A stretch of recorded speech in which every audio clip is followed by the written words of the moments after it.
दिल्ली के मालवीय नगर में बुधवार की सुबह भी हर दिन से अलग नहीं दिख रही थी, लेकिन जल्द ही तस्वीर बदल गई। ये दिन हाल के सालों में राष्ट्रीय राजधानी में हुई सबसे जानलेवा आग की त्रासदियों में से एक के रूप में तब्दील हो गया। हौज रानी में स्थित फ्लोरिश स्टे नाम के एक restaurant cum bed and breakfast में बुधवार को लगी भीषण आग में 21 लोगों की जान चली गई। दिल्ली अग्निशमन सेवा ने सुरक्षा में कई ऐसी खामियों का जिक्र किया है, जिनकी वजह से ये हादसा इतना ज्यादा भयावह और जानलेवा हो गया। इनमें वैकल्पिक निकास मार्ग का न होना, खिड़कियों का बंद होना जिससे इमारत में हवा आने जाने की कोई व्यवस्था नहीं बची, और आग से बचाव के लिए अंदरूनी सुरक्षा प्रणाली का न होना शामिल है। दिल्ली पुलिस ने भी गैर इरादतन हत्या के आरोप में प्राथमिकी दर्ज की है और जांचकर्ता कथित तौर पर नियमों के उल्लंघन के मामलों की जांच कर रहे हैं। मृतकों में कई विदेशी नागरिक और ऐसे लोग भी शामिल हैं जो साकेत स्थित पास के मैक्स अस्पताल में अपने परिवार के लोगों और रिश्तेदारों का इलाज कराने के लिए दिल्ली आए थे, लेकिन दुर्भाग्यवश वे इस जानलेवा अग्निकांड का शिकार बन गए। पूर्व वरिष्ठ पुलिस अधिकारी इस बात पर सवाल उठा रहे हैं कि इस होटल को नियमों को ताक पर रखकर निर्धारित की गई श्रेणी से इतर काम करने की इजाजत कैसे दी गई।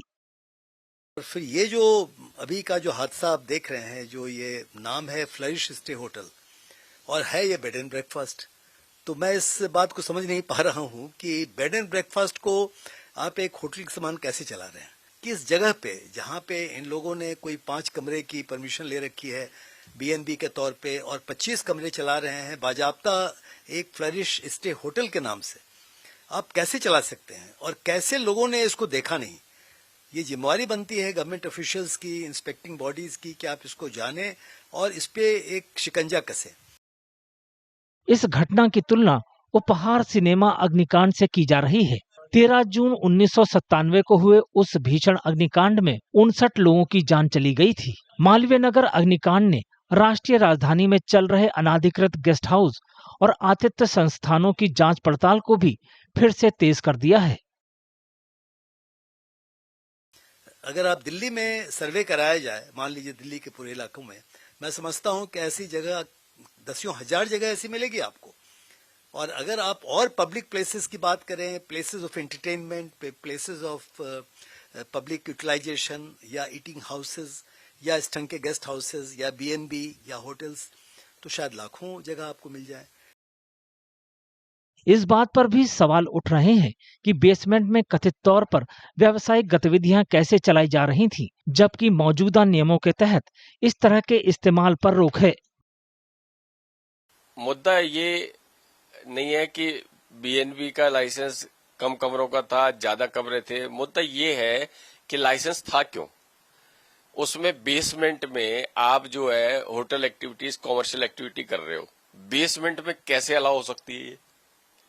और फिर मैं ये मानता हूं कि उसने वो जो एक्टिविटी कर रहा था 6 की 25 या 25 का 6 या जो भी कर रहा था एक्टिविटी, मैं ये मानता हूं कि ये पुलिस, एमसीडी और लोकल पॉलिटिकल सह के बिना तो हो ही नहीं सकता।